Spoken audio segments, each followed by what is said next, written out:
What I'm going to do with the Les Paul, just so you know, Trainwrecks don't particularly love Les Pauls, but there's a way to have a relationship with any of the Trainwrecks. If you work with it and you respect the neutrality of the amp, like the Les Paul wants to have a particular sound because of the configurations of the wood and the pickups. It's what we all love about Les Pauls. And there's a way where Trainwreck can really bring it out, all models. But what I'm going to do is I'm going to leave the Trainwreck set up the same way I did with the Strat, so you can hear the difference. This is a newer Les Paul. It's okay sounding. It's an '06. It's fairly lightweight for a new guitar. I believe that all the Les Pauls have been weight relieved since 1983. So you have a little bit of that hollow chamber thing, which I don't like.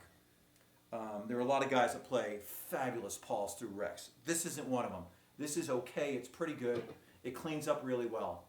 But it doesn't stack up to the quality of the amp. But anyway, here we go.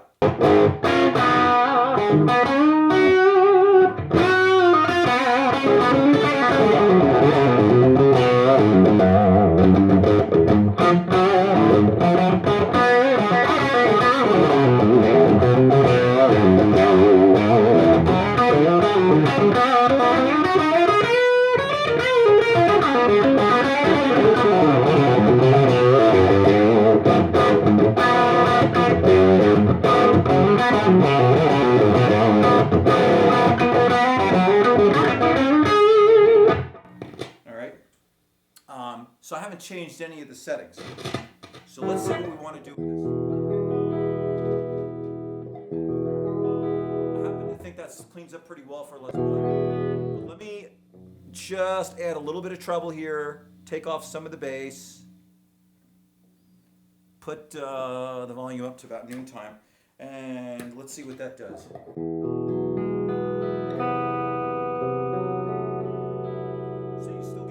Chimey characteristic that's cliche with Trainwreck.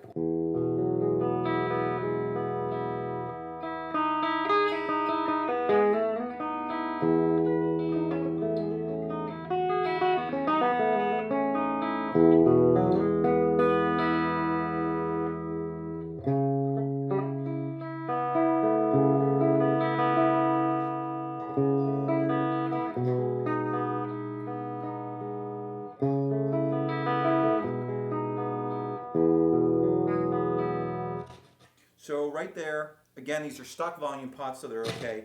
The volume is about at a 3 or a 4.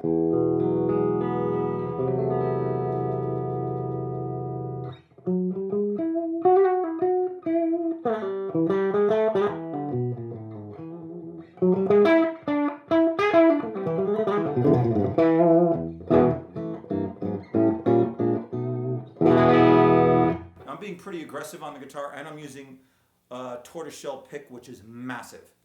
So this guitar is going to want to punch.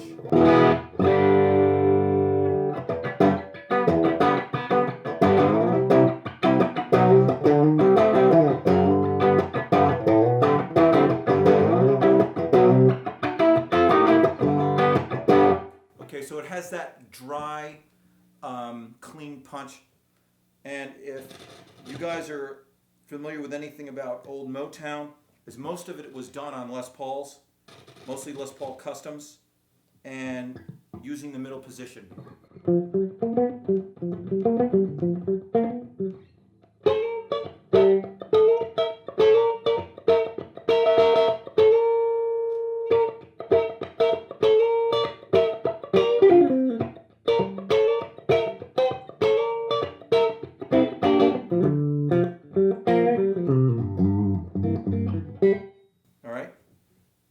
I'm going to pick an old favorite. Wasn't done on a Les Paul, it was done on a Telecaster.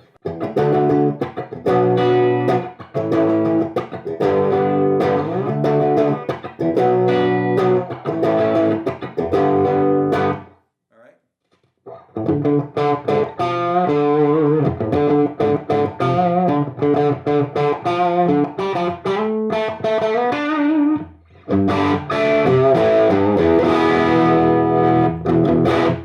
that's at noontime with the volume wide open, so it's got a lot of crunch to it. By the way, most people think that a Rocket is a really, really clean amp. It's really not. It can do it all. It's clean depending on how you play it. But you can hear, that's at 12 o'clock. These are stock pickups. They're not real high output. If you have a new Les Paul, an R8, that has a lot more output. That thing will break up at 11 o'clock, almost like a Trainwreck Express. But it's clean if you play it dynamically. But if you punch it and you get on the amp, even obviously at this low volume, it's going to deliver some distortion.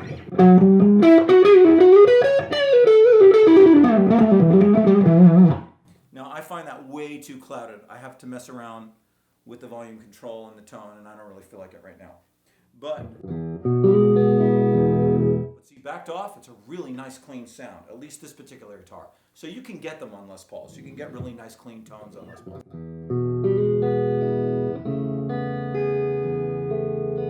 Yeah, that's better.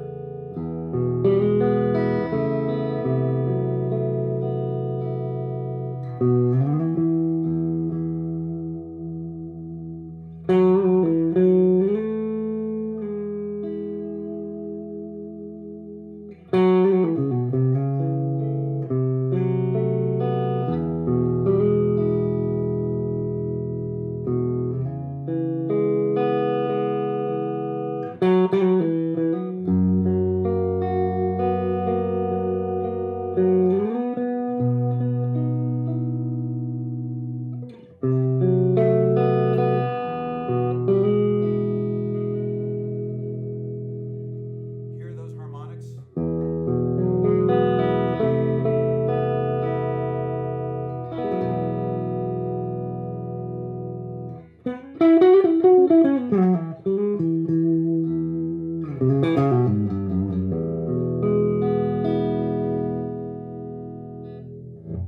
I generally don't like a lot of gain on the neck position on the pickup of a Les Paul. I just don't think it sounds very good.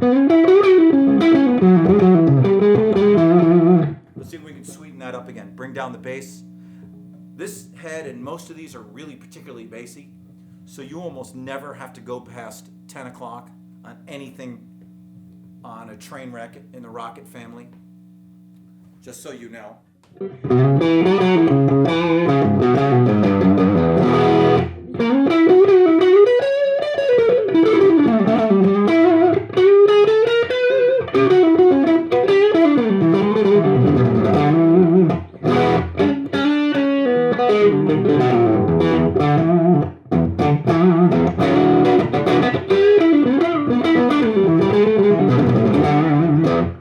Okay, that's pretty punchy. So for me, I personally don't like to lose a lot of the punch and the tightness in the bottom. So I'm just not okay. Like the Les Paul tone at the end of Walk This Way, I find it too muffled and not enough definition.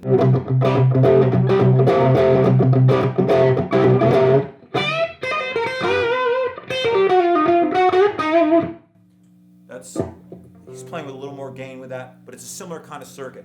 So because, again, Les Pauls generally don't give as much bass response out of a Trainwreck as a single coil guitar, and I'm on the lead position, I'm going to bring the bass up again. That's another thing you'll notice. You cannot have the same bass setting on any guitar and expect to have the same bass response between a bridge position, pickup, and a neck position. I don't care who you are, it's not going to happen.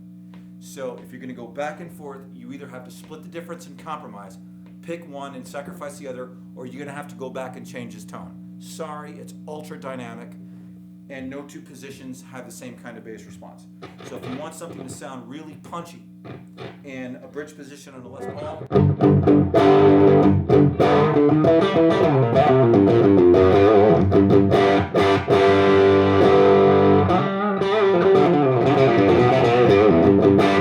you're not going to have the same effect on a neck position.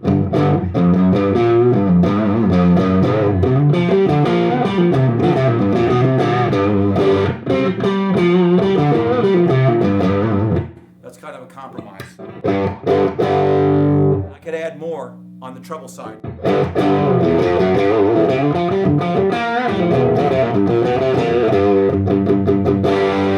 Maybe back it off a little bit.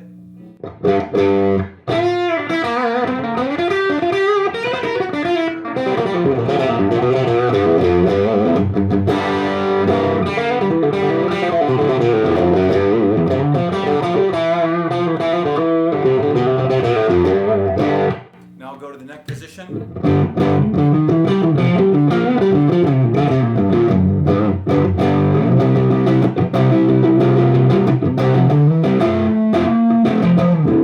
It's real woofy. Now watch me, I'll back it down.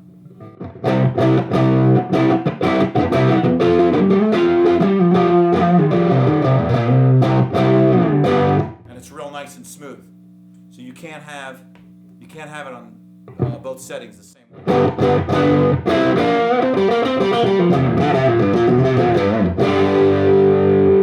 And remember, this is a so-so sounding Les Paul.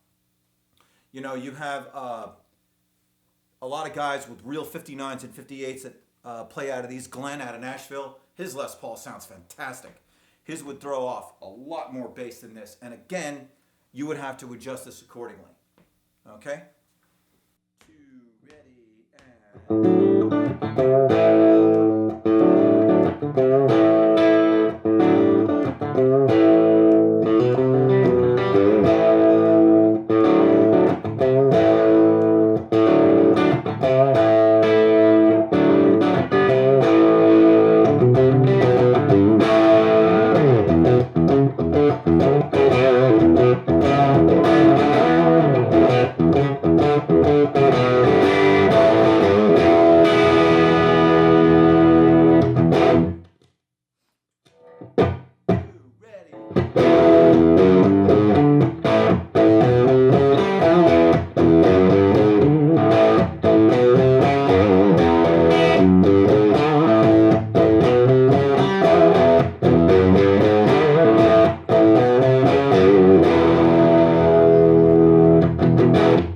Now, as I turn this up, turn the amp up, bass got a little too overwhelming.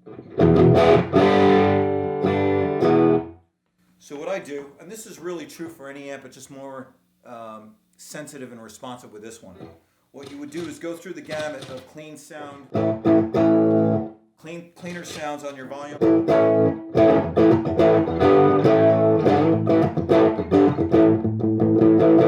And decide if that's too muddy for you. You got to punch it a little bit, especially with a Les Paul.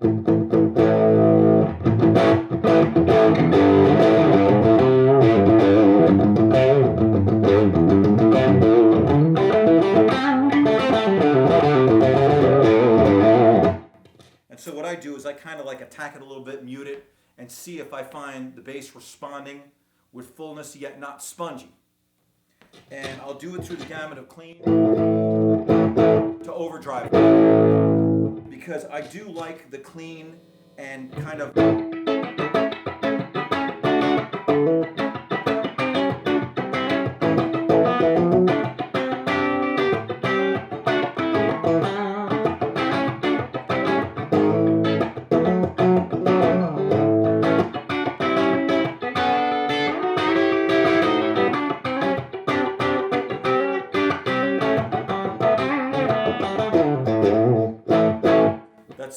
about 85% of a clean tone, and you have that kind of snap and punch. And you can do that on one of these, and that's a real effective percussive element of a Les Paul. And then, because it's a Trainwreck,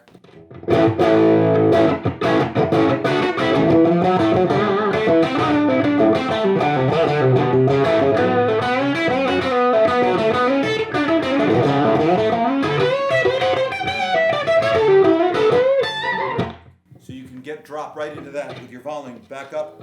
I'm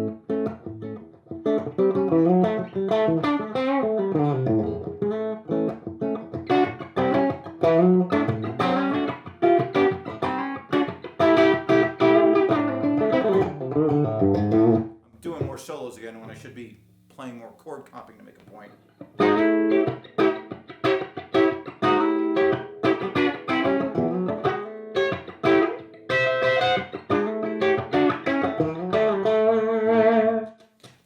So start at about 3 or 4. Actually, I'm blind without my glasses. Okay, that's about 3.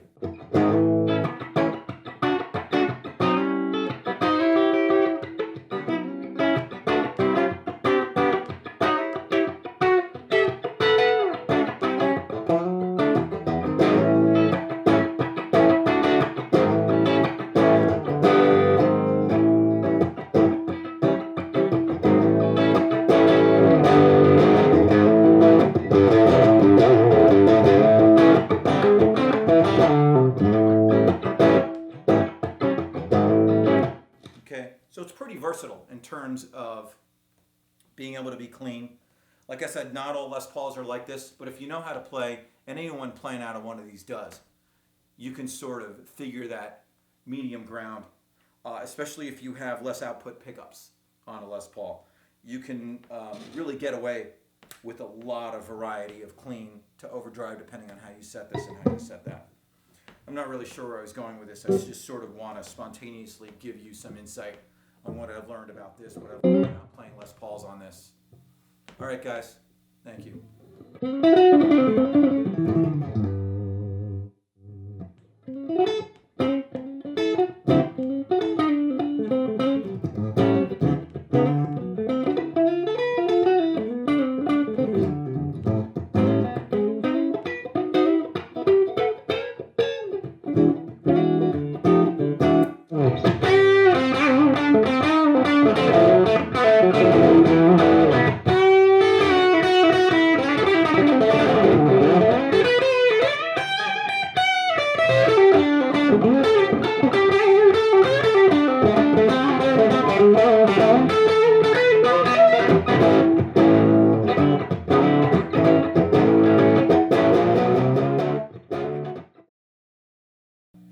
Just so you know, anyone you guys watching this have rockets, this has, I think it has, what does it have in it? Yeah, it has 1959 Mullards in it, and it has a Bugle Boy Amprex in the primary stage. And also another thing I have is, this is a speaker cable from Evidence Audio. Tony Farinello wound this for me.